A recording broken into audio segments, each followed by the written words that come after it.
धन्यवाद सभापती महोदय. सुरुवातीलाच या सभागृहामध्ये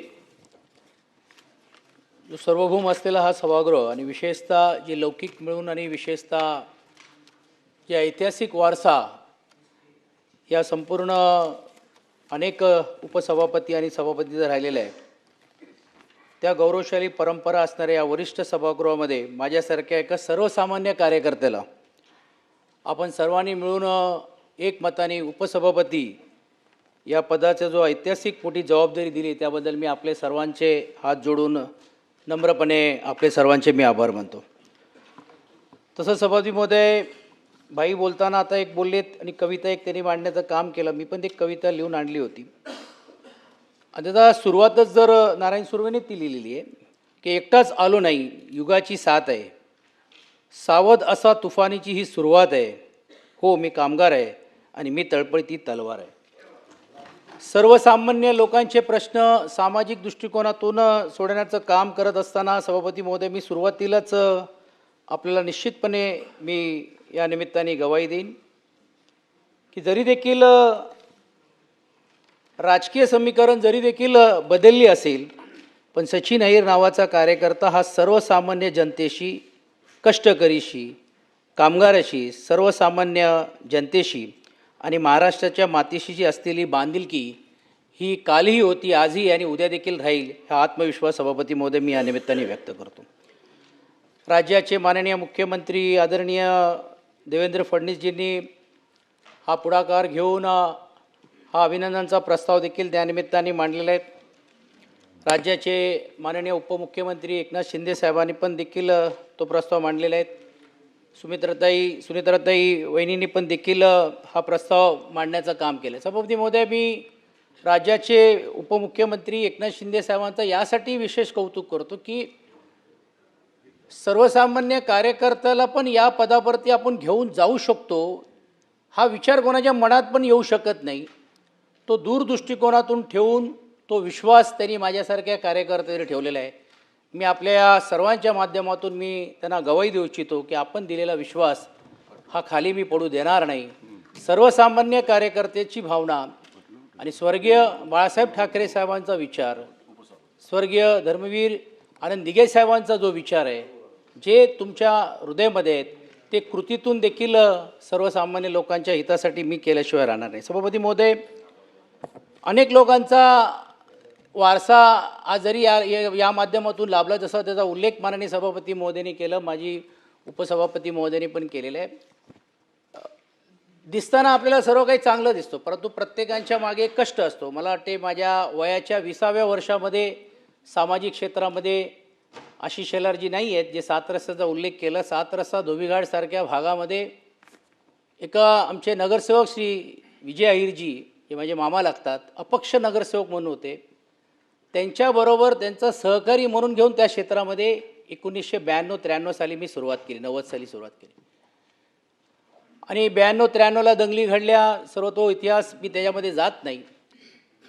आणि सामाजिक चळवळीतून वॉटर, गटर आणि मीटर ह्या जे समस्या काय असतात ह्या सर्व त्या परिसरामध्ये सोडवण्याची जिद्द माझ्यासारख्या कार्यकर्त्याला मिळाली.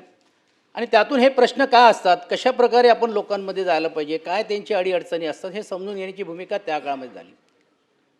कामगार क्षेत्रामध्ये मला काय येण्याचा काय योग होता किंवा माझा कामगार क्षेत्राशी काय संबंध आहे किंवा राजकारणाशी तर माझ्या कुटुंबातलं कोणाचाही दुर्वण संबंध नाही. माझे वडील एअर इंडियामध्ये कामाला होते. मध्यमवर्गीय आमची परिस्थिती. मी कालिन्यासारख्या एअर इंडिया कॉलनीमध्ये आणि एअर इंडिया मॉडर्न शाळेमध्ये मी कॉन्व्हेंटचा विद्यार्थी म्हणून घेऊन तिकडे शिक्षण घेतलं. MMK सारख्या कॉलेजला जिकडे पॅम्पोस्ट समोर होता त्या बँड्रासारख्या MM कॉलेजला पण देखील 12वी-13वी केली. आणि मला आठवते की त्यावेळी जात असताना कालिन्यावरून बसनी जायचं, त्यानंतर सांताक्रूज स्टेशनवरून खारला उतरायचं आणि तिकडनं 1.5 किलोमीटर जाऊन ते कॉलेजला जायचं. असे दिवस देखील सभापती महोदय पाहायला मिळाले. MMKचा कॅम्पसच्या समोर पॅम्पोस्ट आहे. असं कधीतरी वाटायचं की एक दिवस आपण पण पॅम्पोस्टमध्ये का जाऊन जेवू नये किंवा का नाही तिकडच्या मित्रपरिवारावर राहू नये. पण तिकडचा बाजूचा असलेला जो सँडविचवाला होता त्या सँडविच खाल्ल्यानंतर तो समाधान मांडणारा पण मी सभापती महोदय एक कार्यकर्ता म्हणून काम केलेलं आहे. काळानंतर 12वी झाल्यानंतर म्हणजे पहिला MMK कॉलेज झालं, मग मितीबाईतलं 1 वर्ष होतो आणि ग्रॅज्युएशन मात्र सिद्धार्थ कॉलेजला झालं. परिस्थितीनुसार वडिलांचे काही अडचणीमुळे आम्हाला 7 रस्ता भायखळ्याला येऊन राहावं लागलं आणि मगबा चाळीमध्ये एका फ्लॅट म्हणजे मध्यमवर्गीय कॉलनीमधून मगबा चाळीमध्ये सभापती महोदय, मी आणि माझ्या कुटुंबाने 10x20च्या रूममध्ये ती सुरुवात करण्याचं काम केलं. काहीतरी तुम्ही पण केलं, मी पण केलं पाहिजे की निवळ शिक्षण घेऊन तू काय करणार, काहीतरी नोकरी केली पाहिजे. अशा भावनेतून पण देखील मला आठवते की एक काळ असा होता की एका फटाक्याचं दुकान पण मी टाकणारा एक कार्यकर्ता आहे. केबलचा व्यवसाय करून आपल्या कुटुंबाला कुठेतरी पाठबळ देता येईल का, तो देखील व्यवसाय करण्याचं काम सभापतीमध्ये मी केलं आहे. एवढंच नाही तर कॉलेजच्या वेळी पण देखील घरी कसे पैसे मागायचे म्हणून एक्स्ट्रा पैसे देण्यासाठी सन अँड सन्स हॉटेलमध्ये पण देखील शनिवार रविवारी स्टीवर्ड म्हणून आपल्याला काय काम मिळेल का, ते देखील दिवस सभापती महोदय बघण्याचं काम केलं. मी या व्यासपीठाचा यासाठी त्याचा उल्लेख करतो की कधी त्याचा ब्रँडिंग आम्ही सभापती महोदय करण्याची भूमिका घेतली नाही. कालांतरानंतर वयाच्या 20व्या वर्षामध्ये ज्यावेळी विद्यार्थी म्हणून घेऊन जीवन जगायचं होतं, या सर्व परिस्थिती अनुसार आले. सभापतीमध्ये परदेशात वडील एरंडेला असल्यामुळे शिक्षण घेण्याची भूमिका घेतली. श्रीवास्तव म्हणून घेऊन आमच्याकडे होते, त्यांनी सांगितलं का नाही तुम्ही परदेशात शिक्षण घेता. शिक्षण घ्यायला गेलो आणि तिकडे एक नोकरीची ऑफर आली आणि तिकडे देखील नोकरी केली. आणि राजकारणाचा फटका कसा बसतो हे सभापती महोदय मला तिकडे शिकण्याचा मिळाला. अरुबासारख्या एका छोट्या आयलंडमध्ये नेदरलँड्समध्ये जसं दुबईला नाईट सफारी आहे तशी कॅमल राईड सफारी म्हणून घेऊन तिकडे एका उद्योजकाने आणलं आणि मला मॅनेजर म्हणून घेऊन तिकडे नोकरी देण्याचं काम केलं. सभापती महोदय 4-5-6 महिने चाललं, परंतु मियामीवरून आणलेले उंट आणि त्याच्यावर तू राजस्थानवरून आलेली लोक हे इकडे उंट कसे चालवतील आणि उंट उद्या समजा दुर्दैवाने मृत्युमुखी झाली तर तिकडची एपिडेमिक झाली तर ह्याला जबाबदारी कोण म्हणून तिकडच्या NGOने त्या प्रकल्पाला विरोध करण्याचं काम केलं. पण सरकारने भूमिका घेतली की काही जरी झालं तरी देखील हे टुरिझम आपल्याला या राज्यामध्ये किंबहुना त्या आयलंडमध्ये गोवासारखा आयलंड तिकडे होता ते आणायचं आहे. आणि म्हणून सभापतीमध्ये ती भूमिका त्यांना घेण्याचं काम त्यांनी केलं. 3-4 महिने चांगलं चाललं. आम्हालाही वाटलं की आता लाईफ फ्युचर चांगली झाली. परदेशात एक छोटीशी नोकरी मिळाली, त्याच्यातून काहीतरी करू. अर्धावट शिक्षण, ग्रॅज्युएशन, डिप्लोमा, इंजिनिअरिंगचं करू शकलो नाही. सभापती महोदय जे विरोध करणारे होते तिकडे निवडणुका झाल्या आणि विरोध करणाऱ्यांची सत्ता तिकडे आली आणि पहिला मंत्रिमंडळातले निर्णय त्यांनी घेतला की हे जे तुम्ही उद्योग करताय तुम्हाला 2 महिन्याची संधी देतो, एक तर तुम्ही तरी इकडनं जा नाही तर तुम्हाला डिपोर्ट करून पासपोर्टनी पाठवून देऊ, अशी परिस्थिती. सभापतीमध्ये आजही मला आठवते की आम्ही सर्व परत भारतात आलो. KLMच्या फ्लाईटवरून मी लँड करत होतो, खालना फटाके वाजत होते आणि आयुष्यातला एक हरलेला एक कार्यकर्ता म्हणजे मी शिक्षणही पूर्ण करू शकलो नाही, नोकरी धंद्यामध्ये पण मी यशस्वी झालो नाही, एक हारलेला कार्यकर्ता म्हणून मी लँड करण्याचं काम सभापतीमध्ये गेलं. निराश परिस्थिती होती. घरच्यांनी खूप साथ दिली, आईनी साथ दिली, वडिलांनी साथ दिली, सर्व कुटुंबांनी साथ दिली. सभापतीमध्ये तिकडे मला सांगण्यात आलं की तू बसून काय करणार आहे, का नाही तू एका कुठेतरी नोकरीला जातो. मला नक्कीच मी जाईन. आणि सभापतीमध्ये काही पावलाच्या अंतरावरती असलेली खटाव मिलमध्ये सभापतीमध्ये मला तिकडे एक युनियनच्या माणसांनी चिठ्ठी दिली आणि सांगितलं की जा तिकडे जाऊन तू नोकरी बघ. मला आजही आठवते सभापतीमध्ये पटेल म्हणून घेऊन एक ब्रेसलेट घातलेला माणूस, तो कमी बोलायचा पण हात असा फिरवायचा कारण त्याला ब्रेसलेट दाखवायचं होतं. बरं शेठ तुमच्यासारखं नाही. ही वस्तुस्थिती सभापतीमध्ये की ती पटेल म्हणून घेऊन आलेत. मी चिठ्ठी दिली, मला वाटलं इंटरव्ह्यू घेतील. अरे कुछ नाही, कल से काम पे आ जाना. मला आनंद झाला सभापतीमध्ये. उद्यापासून मी कामाला लागलो, नोकरी मिळाली. इंजिनिअरिंगचा अर्धा डिप्लोमा केला तरी देखील इंजिनिअरिंग क्षेत्रामध्ये मिळाली. दुसऱ्या दिवशी सभापतीमध्ये मी तिकडे गेलो, इंजिनिअरिंग डिपार्टमेंटमध्ये मला घेऊन जाण्याचं काम केलं. आणि तिकडे असलेला एक माणूस बोलला का बा हे काय टाय घालून आलं, म्हणजे टाय काढली होती पण शर्ट होता आणि इन करून. ते मला माझा काय ऑफिस कुठे, त्याला ऑफिस नाही हे कपडे घाला. आणि आज जसं ड्रेस घातलेला आहे पण त्यावेळी थोडा ब्ल्यू जास्त होता, हे घाला म्हणून मला सांगण्यात आलं. ते बोला हे मला वाटलं काहीतरी असेल म्हणून घालूया. आणि सांगितलं की हे तो दिसतोय ना, तो वेल्डर दिसतोय ना, त्याच्या बाजूला जाऊन बस. आणि सभापती महोदय त्याच्या बाजूला जाऊन बसलो. तो बोला हे काय करतोय, शिकाऊ आहेत का, ते दे ना लगेच, इकडे वेल्डिंग करायची. मग काहीतरी देतो. आणि आयुष्यातली ते माझे 1.5 मिनटं म्हणा किंवा 30 सेकंड म्हणा मी स्तब्ध झालो. आणि मला असं वाटलं की माझ्या जीवनामध्ये जर असंच जर हे असेल आणि जर हेच जीवन असेल तर मी हे जीवनाला का पळतोय. का नाही मी याचा स्वीकार करायला पाहिजे. आणि म्हणून सभापती महोदय, मी शिक्षण घेतल्यानंतर पण देखील खटाव मिलला वेल्डरचं हेल्पर म्हणून पहिली नोकरी करण्याचं काम खटाव मिलमध्ये केलं सभापती. मला इंग्लिश येत होती म्हणून लोक बोलायचे. मला एक दिवस युनियनच्या लीडरनी बोलवलं. अरे बोले ये तू इकडे. मला युनियनच्या लीडरनी बोलवलं आणि तेही कॅन्टीनमध्ये. एकतर काहीतरी आपल्याला लफडा झालेला, नाही तर आपल्याला काहीतरी सुचवणार आहेत, काहीतरी झालं असेल. तर त्यांनी बोलवलं आणि सांगितलं की इकडे या. अरे तू खूप इंग्लिशमध्ये बोलतो. म्हटलं हां, कधी कधी थोडा शिक्षण घेतलं म्हणून बोलतो आहे. तो एक काम कर, हे वाच आणि जाऊन ये, उद्या ये. तर बोललं हे वाच. मी बोललं कशाला, एवढा मोठा गट्टा दिला. बोललं हे माझं काम नाही. दुसऱ्या दिवशी मी ते सर्व वाचून आलो, त्यांना पॉईंट्स दिलेत. ते BFR आहे, ज्याला board of industrial financial reconstruction म्हणतात, जे आता NCLT झालेलं आहे. त्याचे काही पॉईंट्स समोर केले गेले होते आणि मी त्यांच्यासमोर युक्तिवाद केला की हे पॉईंट्स आहे. तो अरे वा, एवढं चांगले पॉईंट्स तू मांडतोय. हे काम कर, हे पॉईंट घेऊन तूच दिल्लीला जा आणि आमची बाजू मांड. आणि सभापती महोदय, कामगारांच्या पैशावरती इंडियन एअरलाइन्सनी मला BFRमध्ये जाण्याची संधी मिळाली. कामगारांची बाजू तिकडे मांडली आणि योगायोगाने ती बाजू कामगारांच्या बाजूनी लागली. जे परदेशातून नाराज झालेला आणि डेस्परेट झालेला जो एक कार्यकर्ता म्हणून होतो, दिल्लीवरून ज्यावेळी फ्लाईटनी मी इकडे आलो तर माझ्या स्वागतीसाठी 3-4 हजार कामगार माझे स्वागत करण्यासाठी होते. आणि त्यांनी मला जो उचलला, तर सभापती महोदय, त्यांच्या सर्वांच्या आशीर्वादाने मी आज इथपर्यंत आहे. ह्याची जाणीव ठेवणारा सभापती महोदय मी कार्यकर्ता. अनेक वेळा चर्चा होते, राजकीय चर्चा होते, हे होते. आपण म्हणत असतो की राजकीय दबाव असतो. राजकीय दबावाचा बळी पण मी पडणारा एक कार्यकर्ता सभापती महोदय. सभापती महोदय, वयाच्या मला वाटते 23-24 वर्ष पण नसेल, तर ज्या राष्ट्रीय मिल मजदूर संघामध्ये उठाव झाला आणि राष्ट्रीय मिल मजदूर संघामध्ये त्यावेळी पदस्थित असलेली लोकं होती, त्यांनी मोठ्या प्रमाणे केलं. त्या 93-94 साली एक मोठा उठाव, भाई आपल्यालाही माहीत आहे की उठाव झाला आणि गुप्त पद्धतीने मतदान होऊन आमचा पॅनल निवडून आला आणि तिकडे मोठ्या प्रमाणावरती मी सेक्रेटरी म्हणून घेऊन झालो. त्यावेळी जे असलेले सत्तामध्ये असलेली लोक आहेत ते त्यांना बघवत नव्हता, वस्तुस्थिती होती. कारण इंटक म्हणजे काँग्रेसची संलग्न असलेली. त्यावेळी एक फरमान काढण्यात आला की बाबा हे जी निवडणूक झाली ही चुकीच्या पद्धत झाली आहे की तुम्ही याच्या राजीनामा द्या.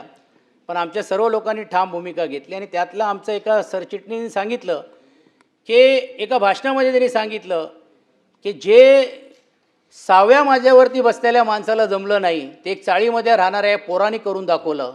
एवढी स्टेटमेंट होती, नवाकळला हेडलाईन होती. तिसऱ्या दिवशी मला पोलीस स्टेशनवरून बोलवण्यात आलं आणि मला सांगितलं आलं की एक काम करा, तुमची बॅग भरा, या पोलीस स्टेशनला जा, त्या पोलीस स्टेशनला द्या. पहिलं तर मला मारला, मलाच माहीत नाही कशासाठी मारतो, एवढा हात पाय सुजलेला आहेत. आणि नंतर वडाळ्याला घेऊन घरच्यांना बोलून बॅग दिली आणि सांगितलं की आता जावा, तुम्हाला अमरावतीच्या जेलमध्ये तुम्हाला नॅशनल सिक्युरिटी ॲक्ट मिसा खाली आम्ही अटक करण्याचं काम करतो. सभापती होते, ते 1 वर्षाची शिक्षा. ते त्या ह्याच्यामध्ये बोर्ड असतो, आपण मंत्रालयाला बोर्ड केल्यानंतर. आणि मग त्यावेळी अशी एक अट ठेवण्यात आली की तुम्ही सर्वजणांनी राजीनामा दिला तरच तुमची सुटका करू, नाही तर आम्ही अन्यथा करणार नाही. 30 दिवस सभापती महोदय, आयुष्यातले माझे ते जे क्षण गेलेत ते आजही जीवनामध्ये वेदना करणार आहेत. आणि त्यावेळी हे झाल्यानंतर तो भाग वेगळं की ते मिटलं आणि ते झाल्यानंतर ती परिस्थिती झाली. ह्याचा सांगण्याचा हेतू सभापती महोदय असे काही अनेक प्रसंग जीवनामध्ये आलेत, ते भोगण्याचं काम दुर्दैवाने झालं. पण मी चिकाटी सोडली नाही. ज्या नेतृत्वांना गैरसमजातून झालं त्याच नेतृत्वाच्या मागे मी जाण्याचं काम केलं. 95 नंतर युतीचा सरकार आला, सरकार तिकडे राहिलं नाही. आणि त्यावेळी भुजबळ साहेब असतील, त्यांच्या माध्यमातून आदरणीय पवारसाहेबांची भेट घेतली आणि हे गैरसमज त्यांच्यामध्ये दूर केलं. आणि त्याच पक्षाच्या नेत्याचा एक कार्यकर्ता म्हणून सभापती महोदय मी जन्माला तिकडे आलो. 1996 साली प्रदेश प्रतिनिधी म्हणून, काँग्रेस पक्षाचा प्रतिनिधी म्हणून घेऊन तिकडे मी सामाजिकच्या नंतर राजकीय ह्याच्यामध्ये प्रवेश करण्याचं काम केलं. नंतरचा इतिहास मी वाचून आपला सर्वांचा वेळ घेणार नाही, पण सांगण्यात येतो एवढंच आहे की अनेक कष्ट आणि सहन करण्याची भूमिका सभापती महोदय घेऊन जिद्दीने उभं राहण्याचं काम केलं. 99 साली ज्यावेळी काँग्रेस आणि राष्ट्रवादी, काँग्रेस पक्ष वेगळं झालं, त्यावेळी आम्हाला सांगण्यात आलं की बाबा तुम्ही राष्ट्रवादीकडे जाऊ नका, राष्ट्रवादीचं काय भवितव्य नाही आहे, तुम्ही काँग्रेसमध्ये राहिलं पाहिजे. आदरणीय अशोक चव्हाण साहेब, शंकरराव चव्हाण साहेबांचा निरोप घेऊन माझ्याकडे आले आणि त्यावेळी पहिल्यांदा त्यांनी सांगितलं की तुम्ही आमच्यावर थांबा, आम्ही तुम्हाला MLC देतो. ते MLC काय ते 20 वर्षानंतर आता कळलं, त्यावेळी कळलं नाही. कारण कधी काय विषयच नव्हता, MLC काय नव्हतं. पण आम्ही सांगितलं नाही, आम्ही पवार साहेबांबरोबरच राहणार आणि 99 साली राष्ट्रवादीची स्थापना असताना पवार साहेबांबरोबर साथ देण्याचं काम केलं. सभापतीमध्ये सांगण्यात येतोय की आदरणीय पवार साहेबांचं नेतृत्व लाभला. साहेबांची एक सातत्याने एक गुण त्यांचा होता की सचिन 2 पैसे कमी कमवा, 2 पैसे समाजामध्ये तुम्ही सामाजिक कामासाठी कमी वापरा, पण संबंध जपा, हे आयुष्यभर राहतील. आणि मला वाटते तोच कानमंत्र घेऊन आज इकडे सभागृहामध्ये कुठच्याही पक्षाची लोक असतील किंवा कुठच्याही विचाराचे असतील, सर्वांना एकत्रित एक संबंध निर्माण करण्याचं काम सभापती महोदय या माध्यमातून मी केलं. जसा उल्लेख मी केला, आदरणीय पवारसाहेब असतील, आदरणीय विलासराव देशमुख साहेबांबरोबर मला काम करण्याची संधी मिळाली. आदरणीय गोपीनाथ मुंडेजी माझ्या विधानसभेमध्ये 2 वेळा प्रचाराला आले. मला समजलं नाही की मला का आले 99 साली, पण मला नंतर कळलं की ते आदरणीय दत्ता राणेजी उच्चतंत्र शिक्षण मंत्री होते, ज्यांचा मी पराभव केला होता.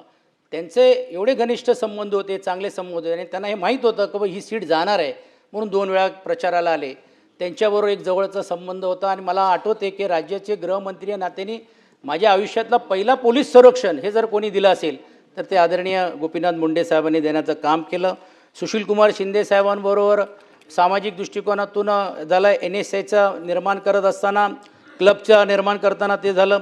सभापती महोदय, खडसे साहेबांना समोरच्या वाकावरून फेस करण्याची होती, रावते साहेबांबरोबर फेस करण्याची होती, निलमताई आपल्यालाही फेस करण्याचं काम केलं, अनिलजींना फेस करण्याचं काम केलं. अशी अनेक मंडळी सभापती महोदय या माध्यमातून देखील झालं. R पाटील साहेबांबरोबर मी प्रदेशाध्यक्ष म्हणून ते प्रदेशाध्यक्ष, मी मुंबईचा अध्यक्ष म्हणून काम केलं. सभापती महोदय, बबनराव पाचपुतेजी असतील, मधुकर पिचड साहेब असतील, R आबा असतील, आदरणीय जयंत पाटीलजी असतील, या सर्वांबरोबर म्हणजे खांद्याला खांदा लावून सभापती महोदय काम करण्याची माझ्यासारख्या कार्यकर्त्याला मिळाली आणि म्हणून त्या सर्वांचा नेतृत्व मिळालं. आज नाईक साहेब इकडे बसलेले आहेत, उदय प्रताप हे आमचे तर मित्रच आहेत, भरत शेठ पण आमचे मित्र आहेत, हे सर्व बरोबर राहिलं. आदरणीय आज आमचे नेते एकनाथ शिंदे साहेब त्यावेळी आमदार होते, त्यावेळी ठाण्याचे, त्यांच्याशी संवाद करून घेऊन कशा आपल्या भागाचा क्लस्टर करायचं आहे या सर्व गोष्टी चालला. सभापतीमध्ये मी अजून वेळ घेणार नाही, पण ह्याचा उल्लेख मी यासाठी करतो, चंद्रकांत पाटील साहेबांनी पण सांगितलं ही गोष्ट खरी आहे. संजयजी आपण म्हणजे अनेकांची नावं घेता येतील आणि म्हणून सभापती महोदय, आज हे जे पद मिळालेलं आहे, मला या गोष्टीची जाणीव आहे की आज मी कुठच्या एका पक्षाचा नाही आणि मला वाटते शिंदे साहेबांनी तोच बघून, दृष्टिकोन बघून कार्यकर्ता या नात्याने त्यांनी काम करून देण्याची भूमिका आणि न्याय देण्याच्या भूमिकेतूनच माझ्यासारख्या कार्यकर्त्याला ही जबाबदारी दिलेली आहे. सभापती महोदय, घटनात्मक पद आहे. 3 वर्ष विधिमंडळामध्ये खाली काम करण्याचं काम केलं, आता इकडे काही वर्ष मी सभापती महोदय काम करतो आहे आणि मला या गोष्टीची जाणीव आहे. आणि अनिलजी काळजी करू नका, काही जरी असेल तर मी तुमच्या बाजूलाच आलो आहे.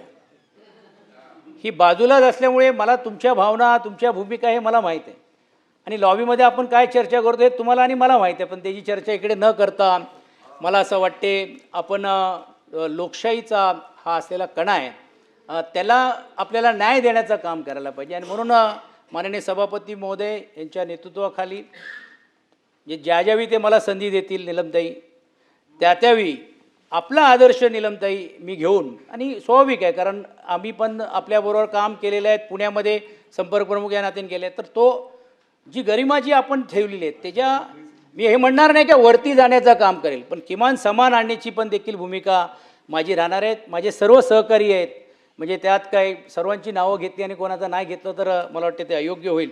म्हणजे या सर्वांना मी एक खात्री देतो की शिंदेसाहेबांनी जो विश्वासाने माझ्यावरती ही जबाबदारी दिलेली आहे ते राजकारणाच्या व्यतिरिक्त, ठीक आहे, राजकारण ज्यावेळी करायचं असेल त्यावेळी आपण तो व्यासपीठ, राजकीय व्यासपीठ आहेत आणि जी आपण म्हटल्याप्रमाणे तो व्यासपीठावरती काय बॅटिंग करायची आहे, कुठे बॉल तुम्ही गुगली टाकायचं आहे, कुठे आम्हाला बॉल पकडून कुठे मारायचं आहे, नाही मारायचं आहे किंवा सोडून द्यायचं आहे, हे आपण त्या व्यासपीठावर करू. पण इकडे ह्याचा जो दर्जा आहे, हे जबाबदारी ही तुमची माझी सर्वांची आहे आणि एक आपला एक सहकारी नात्याने, सर्व सदस्यांचा एक सहकारी नात्याने हा पद जरी देखील माझ्याकडे मिळाला असेल तरी देखील तो पक्षाचा सदस्याच्या नजरेने न पाहता तो संसदीय राजकारणाचा अनुभव असलेल्या एक सहकारीला आदरणीय शिंदेसाहेबांनी जी जबाबदारी दिली ती निश्चितपणे सभापती महोदय मी पार पाडण्याचं काम मी करीन. आज अनेक सहकाऱ्यांनी इकडे माझ्याबद्दल बोलण्याचं काम केलं, मी खरोखरच त्यांचा मनापासून आभार मानतो. त्यात माननीय मुख्यमंत्रीने जे उद्गार काढलेत, मला आठवते की एकच किस्सा बोलून मी त्यांच्याबद्दल बोलणार आहेत की रात्रीची वेळ होती, एक अर्धा तास चर्चा होती. अर्धा तास चर्चेचं आपल्याला महत्त्व माहीत आहे. सुधीर मुनगंटीवारजींनी ती चर्चा लावण्याचं काम केलं होतं. मी वर्ध्याचा संपर्क मंत्री होतो. मी तिकडनं रात्री आलो, मी गाडबीड सोडून दिले. मला बघा सुधीर मुनगंटीवार सभागृहात दिसत आहेत का? माझ्या पेनी सांगितलं नाही आहे. मला वाचलो, चला आता आपण 10:30-11 वाजता मी घरी गेलो. बंगल्यावरती गेल्यानंतर सभापती महोदय मला गार्डचा फोन आला, साहेब कोणतरी आलं आहे बाहेर, तुम्हाला बोलत आहेत. मला कोण आलेत मला माहीत नाही.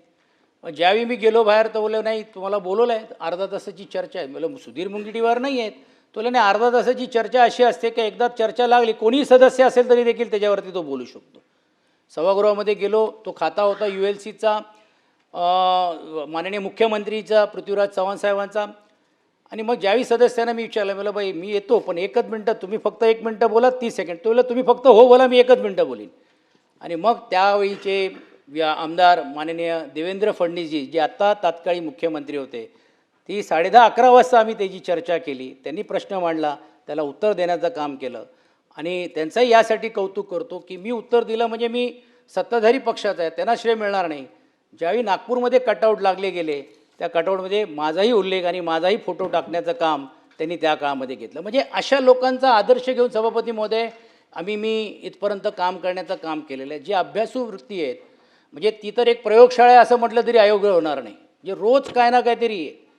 अर्थात दुसरी प्रयोगशाळा काय हे मी सांगायची गरज नाही, बाजूला बसलेले ते तुम्ही काल परवा बघितलेल्याच आहेत. हां, ते साहेबांनाच माहिती आहे, शिंदे साहेबांना. पण एक गोष्ट नक्की आहे की तळागाळातले कार्यकर्ते काम करणारे लोकांच्या नेतृत्वाखाली माझ्यासारख्या कार्यकर्त्याला ज्यावेळी काम करण्याची मिळाली. आज दुर्दैवानी दादा नाही आहेत, पण सुमित्रा वहिनी इकडे त्यांच्या रूपाने आज आम्ही त्यांच्याकडे बघतोय. नीलमताई बोलल्याप्रमाणे दादानी ज्यावेळी राजीनामा दिला सभापती महोदय, तिकडे राजकीय चर्चा होती की दादाच्या नंतर त्यांच्या जिल्ह्याला पालकमंत्री कोण मिळेल. आणि आपल्यालाही माहिती आहे की तिकडे 3 पवार होते, एक अजितदादा पवार, एक आदरणीय पवारसाहेब आणि एक सुप्रियाताई पवार. काल त्यांचा वाढदिवस होता, त्यांनाही शुभेच्छा सभापती महोदय. तर 3 पवारांमध्ये पालकमंत्रीपद कोणी घ्यायचं हा एक होता. पण मला सांगण्यात आनंद होतो आहे की त्याहीमध्ये पण देखील त्या काळामध्ये पुणे जिल्ह्याचा पालकमंत्रीचा पण देखील सौभाग्य मला मिळालं. काही काळासाठी अनिकेत इकडे आहेत, तटकरे कुठे आहेत ते नाही आहेत. सुनील तटकरेजींनी पण सभापती महोदय ज्यावेळी ते काही काळ मंत्रिमंडळामध्ये नव्हते, मी रायगड जिल्ह्याचा पण देखील सभापती महोदय पालकमंत्री झालो. नंतर अशी झाले की बाबा हे पालकमंत्री झालेत, जिकडे इकडे राजीनामा होते हेच पालकमंत्री होत आहेत का. जसं माझ्याबाबतीत काही लोक सांगत आहेत की बाबा तुमची निवड झाली आणि झाली आणि इकडे सरकार बदलला. तो काय सरकार मी निवड झाली म्हणून बदलला अशातला भाग नाही. जे लोकांनी मला सहकार्य केलं आणि विधिमंडळामध्ये आणण्याची भूमिका घेतली त्या सर्वांचे देखील सभापती महोदय मी आभार मानतो. सभापती महोदय की मला जे मिळाले पद त्या पदाची मी चीज करणारा कार्यकर्ता आहे. सभापती महोदय एक चाळीमध्ये राहून त्या चाळीमध्ये ज्यावेळी सकाळी आपल्याला कामावर जायचं आहे आणि सकाळची जी लागलेली जी लाईन असते ती लाईन तोडताही येत नाही आणि थांबवताही येत नाही, अशी परिस्थितीतून काम करणारा सभापती महोदय मी कार्यकर्ता आहेत. तर ते वेदना चाळीतले राहणाऱ्या लोकांचं आहे. आणि म्हणून त्या काळातल्या माझ्या नेतृत्वाने मला रिपेअर बोर्ड म्हाडाचा अध्यक्षपद दिलं. 1 वेळा नाही 2 वेळा संधी दिली. आणि 33-9चं क्लस्टर जे आपण आता म्हणतो, पहिली 33-9ची स्कीम आणण्याचं काम, 33-7 टू बी सीन बाय 33-9 ही जी अमेंडमेंट आणण्याचं काम सभापती महोदय त्यावेळी केलं. मला आठवते की 1 विंडो सिस्टम त्यावेळी देखील आदरणीय विलासरावजींकडे ज्यावेळी सादरीकरण दिलं तर सभापती नात्याने सभापती महोदय मी ते सादरीकरण दिलं. आणि पहिल्यांदा प्रत्येक बोर्डाला महानगरपालिकेकडे परवानगी द्यायची गरज नाही, जी परवानगी आहे ती जसं SRAला कॉम्पोनंट ऑथॉरिटी आहे तसंच ते करण्याचा निर्णय देखील सभापती महोदय त्या काळामध्ये घेण्याचं काम केलं. राज्याचं गृहनिर्माण मंत्री या नात्याने सभापती महोदय मोफामध्ये बदल आणून या हा एकमेव राज्य आहे की ज्यांनी देशामध्ये रेरा कायद्याची पहिली सुरुवात जर कुठे केली असेल सभापती महोदय ते महाराष्ट्र राज्याने केली. आणि मला सांगण्यात आनंद होतो आहे की तो बिल देखील मांडण्याचं काम सभापती महोदय मी इकडे केलं. फार विरोध झाला त्याला, कारण त्याच्यात बिल्डरांना आपण क्रिमिनल प्रोसिडिंग्स होते, अनेक तक्रार होती. चिकित्सा समिती झाली, ती चिकित्सा समितीचा अध्यक्ष मी झालो. आणि समितीचे नाव आले त्यात पहिला नाव देवेंद्र फडणवीसजी, दुसरा नाव प्रकाश मेहताजी, मंगलप्रभा लोढ़ाजी, म्हणजे असे स्टॉलवर्ड्स होते. आणि मी एक राज्यमंत्री. तो भोयर जी ऐसा नहीं है, राज्य मंत्री में भी बहुत बैटिंग कर सकते हैं लेकिन वो मैच प्रॉपरली करना चाहिए रहता है, वो साफ से आप सीखिए जरा अभी थोडा. मी यासाठी सांगतो की तुम्हाला जर मिळालेलं पद असेल त्याची तुम्ही चीज करू शकता. सभापती महोदय, त्या कारकिर्दीमध्ये मी राज्यमंत्री होतो, मी काय कॅबिनेट मंत्री नव्हतो, पण त्या भागाचा देखील लोकांना न्याय देण्याचं काम केलं. आदरणीय नारायण राणे साहेबांबरोबर मी 4 वर्ष त्यांच्या हाताखाली काम करायचं तुम्हाला माहीत आहे. आज जे उदय सामंत जे मंत्री म्हणून काम करतायत, MIDCची मीटिंग असली 22-24 एजेंडा आहे, ते फक्त 24 सेकंडमध्ये संपवायचे ते.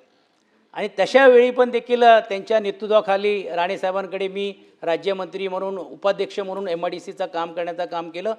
ग्रीन इंडस्ट्री ही पहिली जपानबरोबर टायअप करून घेऊन आपण संभाजीनगरला त्या काळामध्ये आणण्याचं काम केलं. दर्डाजी पण देखील त्यामध्ये होते.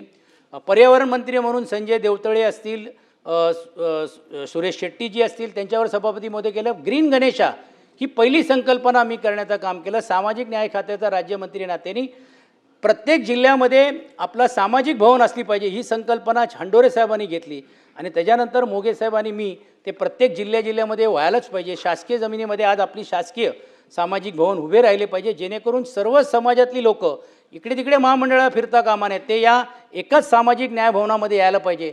सभापती महोदय, ते देखील आणण्याचं काम केलं. मला आठवते की वॅम्बीची योजना होती आणि मागासवर्गीय योजना म्हणून, तर मी ज्यावेळी दौऱ्यावर होतो ते एका इमारतीच्या मागे लिहिलं होतं की ही मागासवर्गीय योजना म्हणून आहे वॅम्बीची योजना. मी गाडी थांबवली, तिकडच्या सचिवांनी सांगितलं, म्हणजे हे का लिहिलेलं आहे, म्हणजे तुम्ही मागासवर्गीय समाजाला मिक्स करण्याचं काम करतात का त्याला आयडेंटिफाय करतात की हो हे मागासवर्गीय समाज आहे. मी त्यावेळी शिवाजीराव मोगे साहेबांकडे प्रस्ताव ठेवला, बैठक घेतली आणि त्या मागासवर्गीय योजनाला रमाई घरकुल योजना ही नावाची संकल्पना पण सभापती महोदय मी त्या कारकिर्दी करण्याचं काम केलं. त्याचा उल्लेख मी यासाठी करतो की अशा अनेक लोकांचा सहवास मिळाला. पाटील साहेब, आपण देखील माझ्या प्रस्तावाला अभिनंदन करण्याचं काम केलं. आशिष आमचे मित्र राहिलेले आहेत, आज जिसान नाही आहेत, पण बाबा इकडे आशिष शेलारांनी प्रश्न विचारला तर मला बाबा सिद्दीकीचा फोन आलाच. म्हणजे ते बोलायला काही जरी झालं, सचिन कुछ आंसर देने का नहीं है, वो मेरा सामने कैंडिडेट बोल के खड़ा रहने वाला है. पण मी त्यांना बोला, अरे वो जेन्युइन बोल रहा है, उसके लिए तो मुझे कुछ तो उत्तर देना पडेगा. तर ते देखील एक करण्याचं काम केलं सभापती महोदय. नीलमताई, आपण नेहमी आदरणीय आम्हाला राहिलेल्या जात आम्ही आणि तुमचा मार्गदर्शन निश्चितपणे मला पुढच्या काळामध्ये लागणार आहेत.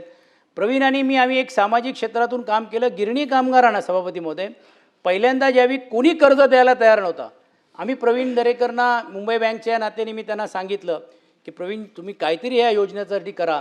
त्यांनी सांगितलं काय काळजी करू नका, मुंबई बँक म्हणून घेऊन आपण या गिरणी कामगारांना न्याय देऊ आणि ती जबाबदारी घेऊन आपण त्यावेळी या आज मुंबई शहरात जे गिरणी कामगारांची घरं दिसत आहेत ते प्रवीणजी मुंबई बँकमुळे दिसत आहेत. पॉलिटिकली कोणी काय बोलायचं होतं नंतरचा विषय. परबजी माझे परम स्नेही राहिलेले आहेत. अनिलजी, मी मिस करणार आहेत, पण मी काय लांब नाही आहे, मी इकडेच आहेत. तुम्ही ज्यावेळी आदेश द्याल लॉबीमध्ये तरी मी येऊ शकतो तुमच्यासाठी देखील. नाही, मी त्यांच्यासाठी मी लॉबीला पण येऊ शकतो, तेही येऊ शकतो. त्यांचाही स्नेह माझ्याबरोबर आहेत. माझे सहकारी सुनील शिंदेजी आहेत. हां, तुम्ही देत नाही ना, ते दिलं असतं तर एवढं रामायण पण झालं नसतं. तुम्ही हो किंवा नाही काहीतरी सांगा. नाही, तुम्ही जर शिंदेसाहेबांकडे हात घेतला तर आता मी तेवढी तरी प्रेमाची शिफारस करू शकतो, पण तुम्ही इकडे हात दाखवतायत ते तिकडे हात दाखवत असं व्हायला नको. पण नक्कीच आदरणीय शिंदेसाहेब पण आणि मुख्यमंत्री त्याबद्दल निर्णय घेतले, कारण ते करणं गरजेचं आहे, कारण एक तो लोकशाहीचा एक कणा आहे सभापती महोदय. आणि अनिलजी, आपलेही या निमित्ताने आभार मानतो. भाई, तुम्ही माझे परम स्नेही राहिलेले आहेत, हे मी काय सांगायची गरज नाही. परंतु भाई काल बोलत होते आणि बंटीशी की आता ह्या प्रस्तावामध्ये आपल्याला कामगारांचा बोलायचं आहे. आता शशी तर राहिला नाही आहे, भाई आणि भाऊ आम्ही दोघंच मांडणार आहोत. मी त्यांच्याकडे बघत होतो, हा आता 2 मांडणार आहोत की एकटेच मांडणार आहोत, पण मी काय प्रतिक्रिया दिली नाही. काल आम्ही लॉबीमध्ये पण चर्चा केली, तो चर्चेचा जरा विचार आपण करावा अशी विनंती करतो. आठवण आहे ना? मिलिंदची नाराजगी आहे, मला का नाही अजून सांगितलं, पण मिलिंद असं काहीच नाही आहे, सामाजिक याच्यातली आहेत. पण मिलिंद माझे सहकारी राहिलेले आहेत. या सर्वांची नाराजगी सभापती महोदय माझ्यासारख्या कार्यकर्ते येणारच आहे, कारण कालपर्यंत मी त्यांच्याबरोबर काम करणारा कार्यकर्ता असा अचानक आहे. राजकारणामध्ये दुर्दैवाने काही अपार्य, काही सामाजिक किंवा काय हे निर्णय घ्यावे लागतात आणि बदलत्या काळाप्रमाणे जे विकासाची धुरा शिंदेसाहेबांनी हातात घेतलेली आहे ती धुरा देखील केली पाहिजे. आणि माझ्यासारखा कार्यकर्ता हा इथपर्यंत येऊ शकला नसा सभापती महोदय, तर तो बहुमान जे मला आज मिळालेला आहे त्या बहुमानाच्यासाठीच सभापती महोदय मी या सर्व सहकाऱ्यांचं पण देखील मी दिलगिरी हा शब्द व्यक्त करणार नाही, पण त्यांनी समजून घेण्याचं काम केलं. माझे इतर सर्व सहकारी पण देखील, तुम्ही जरी बोलला नसाल हेमंतजी, तरी तुमची हळदी येणार हे मला माहीत आहेत. मनीषाताई असतील, बच्चूला मी पहिलाच बोलत, तुम्ही काय बोलू नका. बच्चू आणि आम्ही, कारण ते कामगार मंत्री राज्यमंत्री म्हणून काम केलेले आहेत, मी त्यांच्याकडे, आणि चळवळ म्हणून घेऊन तुम्ही माझ्या कार्यालयात पण आलेला RMSले खोडके साहेब हे आमच्यासाठी एक दूध असायचे. म्हणजे काही प्रॉब्लेम आला निरंजन, तर पहिला आपण राज्याचा गृहमंत्री नाही भेटलं तरी चालेल, पण खोडके भेटले पाहिजे. पण खोडकेंचा जसं दरारा आमचा त्या काळामध्ये होता, खोडके साहेब तुमचाही दरारा होता. आपण सर्व जीवाभावातली लोकं आहोत. या सर्वांनी पण देखील सभापती महोदय आज अभिनंदनचा ठराव मांडला, ताई आपणही मांडला. आणि विशेषतः सभापती महोदय आपण जे बॅटवरून हॅट दाखवण्याचं काम केलेलं आहे, बॅटवरून हॅट नक्कीच इकडे आल्यानंतर करीन, पण कधीकधी राजकारणामध्ये बॅट वापरण्याची पण सभापती महोदय आम्हाला तुम्ही परवानगी इकडे नाही बाहेर द्यावी, अशीतली पण देखील विनंती सभापती महोदय मी या निमित्ताने करतो. आज माझ्या कुटुंबातले सहकारी, माझी आई वडील आणि माझ्या आणि माझी मुलगी जी सामाजिक क्षेत्रामध्ये काम करू इच्छिते. आता आपल्यालाही सभापती होते, जे राजकारण ज्या पद्धतीने चाललेलं आहे, आता प्रत्येकाला एक लाईन पण आपल्याला पकडावी लागेल की आता बस झाला, आता हे कुठेतरी आपल्याला थांबलं पाहिजे आणि आता कुठेतरी यायला पाहिजे. आणि म्हणून माझी मुलगी पण देखील सामाजिक क्षेत्रामध्ये ती काम करेल, ती देखील आज या निमित्ताने, माझा मित्रपरिवार पण आहेत. मी परत एकदा शिंदेसाहेब, मी आपला मनापासून आभार मानतो की आपल्यासारखे, म्हणजे ते म्हणतात ना, कोळशातून हिरा जर शोधायचं असेल ती ख्याती तुमच्याकडे आहेत. आदरणीय उद्धवजी असतील, आदित्यजी असतील, त्यांनी काय नाही दिलं अशातला भाग नाही, पण त्यांनी जे दिलं त्याची चीज मी करण्याचं काम प्रामाणिकपणे केलं. म्हणजे ही भूमिका मी घ्यायची असेल तर विधानसभेलाही घेऊ शकलो असतो, महानगरपालिकेलाही घेऊ शकलो असतो, पण ते करण्याची भूमिका मी कधी घेतली नाही सभापती महोदय. जी जबाबदारी दिली प्रामाणिकपणे, पुणे जिल्ह्याचा संपर्क प्रमुख या नात्याने सभापती महोदय, तन मन धन, कोणी त्यावेळी नेता तिकडे आला नाही किंवा आला नाही, आणि आला नाही म्हणजे त्यांना आम्ही बोलवलं असं नाही, त्यांनी तो विश्वास ठेवला. सभापती महोदय एक आमदार निवडून आणण्याचं काम केलं. यावेळी तर अजितदादांच्या दुर्दैवी निधनानंतर एक लाट होती. सभापती 6 जिल्हा परिषद सदस्य बाबाजी काळे यांच्या नेतृत्वाखाली 11 पंचायत समिती आणि सभापती पण देखील सभापती महोदय आणण्याचं काम केलं. अशा असंख्य गोष्टी करण्याची भूमिका घेतलेली आहे. गिरणी कामगारांच्या बाबतीत असेल, आता शिंदेसाहेबांनीच ती जबाबदारी घेतलेलीच आहेत. ST कामगारांच्या बाबतीत प्रताप सरनाईकांनी घेतलेली आहे. का सभापतीमध्ये मुंबई शहरामध्ये त्या हक्काचं त्यांना घर देणं, हा जो त्यांनी पाहिलेला स्वप्न आहे तो साकारण्याचं काम आपलं करायचं आहे. शेतकऱ्यांचे प्रश्न, कष्टकरींचे प्रश्न, सर्वसामान्यांचे प्रश्न सभापती महोदय या पदावरती आल्यानंतर निश्चितपणे सोडवण्याचं काम मी निश्चितपणे करीन. परत एकदा सर्व सन्मान्य सदस्याचा, मला माहीत आहे की एवढं वेळ झाल्यानंतर कोणी ऐकण्याच्या मनस्थितीत राहत नाही.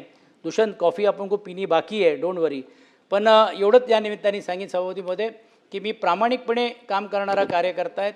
काही कटू काही लोकांना वाटत असेल निर्णयाच्याबद्दल किंवा नसेल, तरी देखील माझ्यातली जी सामाजिक भूमिका जी आहे, तीही जी संधी मिळाली हे माझ्या आयुष्यातली एक मोठी संधी आहे, आणि ते घडवण्याचं काम सभापती महोदय आपण सर्वांनी करून एकमताने पाठिंबा देऊन, मला वाटते ह्याची गरिमा वाढवण्याचं काम केलेलं आहे, ते बळ देण्याचं काम तुम्ही जे आज केलेलं आहे.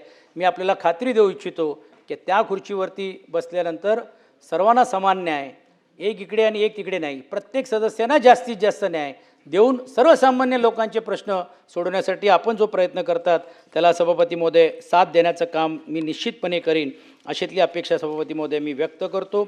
आणि जास्त काही न बोलता आदरणीय मुख्यमंत्री, आदरणीय दोन्ही उपमुख्यमंत्री या सर्वांचा आणि आपला आभार मानत असताना मी आपली रजा घेतो. धन्यवाद. जय हिंद, जय महाराष्ट्र.